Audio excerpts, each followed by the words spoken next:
We do expect the Fed to be slightly cautious, but unlikely to be very dovish. I think in general, the service sector and job market is still doing relatively well.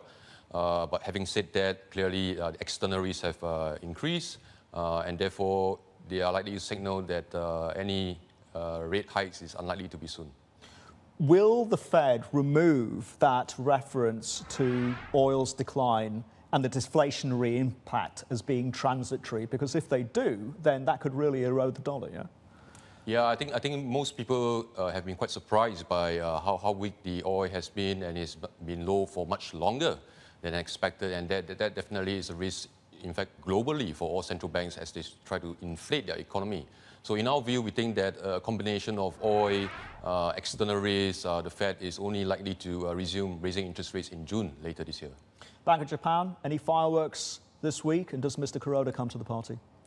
Well, there's lots of market talks whether they may ease as soon as this week. In our view, we think that the BOJ is likely to signal a dovish tone, stating that downside risk to their inflation projections last made in October has increased, and that would pave the way for more QQE in April.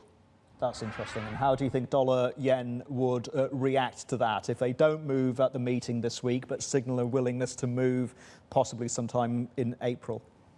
Well, I think the yen has been mainly driven by developments external of Japan, China, commodities and oil. We do think that will still remain a main driver in the yen, but we do expect at least dollar-yen should be supported above 116. Could it retake 120, 123 possibly, if there is a surprise announcement this week from Mr. Kuroda? Yeah, definitely. I think definitely if BOJ were to surprise and move this week, dollar-yen could retest the 120. But then again, we can't suspect that any tweaks might not have that powerful effect as it used to be due to the diminishing returns.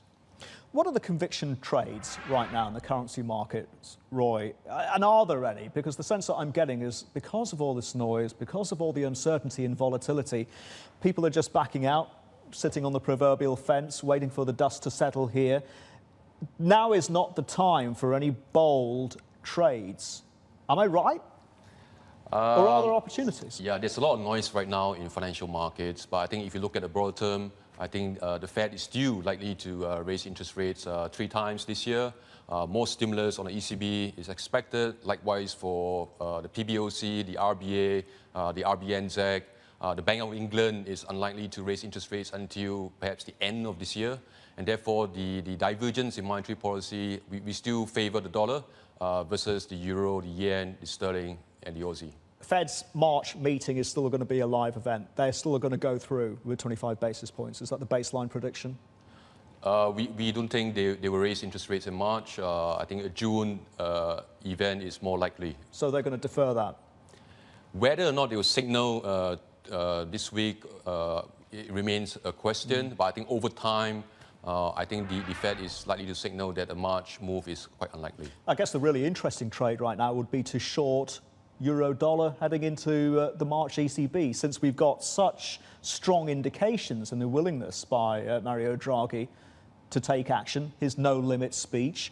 So do we see the deposit rate possibly being cut further into negative territory come March by the ECB?